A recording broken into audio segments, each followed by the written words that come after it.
दो भाइयों ने पहले की तरह मास्क पहनकर बैंक में धावा बोला, लेकिन अंदर घुसते ही उनकी आंखें फटी रह गई। बैंक लोगों से भरा हुआ था, मगर अब पीछे हटना मुमकिन नहीं था। बड़ा भाई आगे बढ़ा, जबकि छोटा भाई घबराहट में इधर उधर देखता रहा। बड़े भाई ने तेजी से काउंटर पर छलांग लगाई और सभी कर्मचारियों को पैसे पैक करने का आदेश दिया।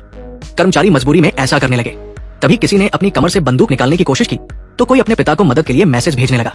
दोनों ने काउंटर से सारे नोट लूट लिए और बाहर निकलने लगे, लेकिन तभी एक सिक्योरिटी गार्ड और एक आम नागरिक ने उनका विरोध किया।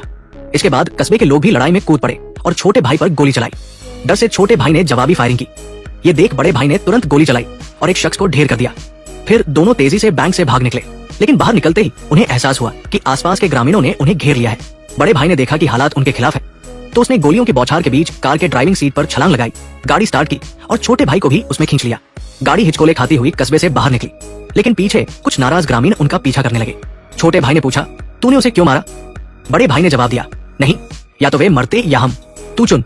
कस्बे के लोग हार नहीं मान रहे थे और कार से उनका पीछा कर रहे थे। तभी बड़े भाई को पता चला कि छोटे भाई के पेट में गोली लगी है। उसने देखा कि छोटा भाई ने टेप से घाव को अस्थायी रूप से बंद किया था। भाई की हालत देखकर वो गुस्से से भर गया। उसने कार सड़क किनारे रोकी और पीछे आ रहे ग्रामीणों के सामने असॉल्ट राइफल लेकर बाहर निकला। अब सबके फोन की बैटरी कितनी है, कमेंट में बताएं। एक ही बैटरी प्रतिशत वाले दोस्त बन सकते हैं। पीछे के ग्रामीणों ने ऐसी मारकाट पहले कभी नहीं देखी थी।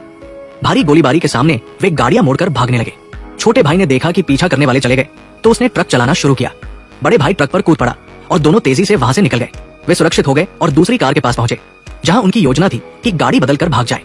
लेकिन अब हालात इतने बिगड़ चुके थे कि पहले की तरह बच निकलना नामुमकिन था। बड़े भाई ने छोटे भाई को पैसे लेकर अकेले भागने को कहा और खुद पुलिस का ध्यान भटकाने का जिम्मा लिया। छोटे भाई को उसकी मंशा समझ आई, लेकिन उसके पास कोई और रास्ता नहीं था। दोनों ने एक दूसरे को सलामती की दुआ दी और अलग हो गए। बड़े भाई का इरादा पक्का था और अब उसका कोई डर नहीं था। सामने से पुलिस की गाड़ियां आती देख उसने कार को पहाड़ी रास्ते पर मोड़ दिया। पुलिस उसे छोड़ने वाली नहीं थी और पीछे लग गई। एक तीखे मोड़ पर उसने सारी पुलिस को अपनी ओर खींच लिया। फिर उसने कार को पहाड़ी पर रोका, तेल का डिब्बा निकाला, उसमें आग लगाई और अपनी राइफल लेकर बाहर निकला। कार एक चलता फिरता बम बन गई और पुलिस की ओर बढ़ी। नीचे की अफरातफरी का फायदा उठाकर बड़ा भाई पहाड़ की चोटी की ओर भागा। वहां उसने राइफल संभाली, जिससे कोई उसके पास आने की हिम्मत न कर सके। इससे छोटे भाई को भागने का और वक्त मिल गया। तभी वहां इंस्पेक्टर और उसका सहायक पहुंचे। इंस्पेक्टर को शक हुआ कि 2 डाकू होने चाहिए थे, पर यहाँ सिर्फ एक था। वो अपने सहायक से मजाक कर ही रहा था कि अचानक गोली चली और सहायक के सिर में लगी, जिससे वो वही ढेर हो गया। उसी वक्त भागे हुए ग्रामीण भी वहां पहुंचे और नुकसान से बचने के लिए इंस्पेक्टर ने सभी गाड़ियों को पीछे हटने को कहा। फिर उसने एक ग्रामीण को साथ लिया और बड़े भाई के पीछे से घूमने की योजना बनाई। वो अपने साथी की मौत का बदला लेना चाहता था। इधर छोटे भाई ने देखा कि आगे रास्ते पर पुलिस ने नाकाबंदी कर रखी थी। उसने शांत रहते हुए सहयोग किया। सौभाग्य से पुलिस ने उसकी पहचान जांची और कुछ गड़बड़ नहीं मिली। आखिरकार वो खतरे से बच निकला। उधर बड़ा भाई इलाके का फायदा उठाकर एक जगह से गोली चलाता और दूसरी जगह चला जाता।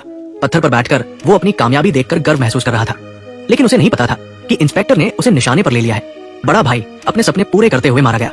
उसी रात कसीनो में पैसे बदलने के बाद छोटा भाई टीवी पर भाई की खबर देख रहा था। उसके दिल का दर्द चरम पर था। न्यूज से पता चला कि बड़े भाई ने उसकी जान बचाने के लिए क्या क्या किया। उसकी कुर्बानी धीरे धीरे सामने आ रही थी।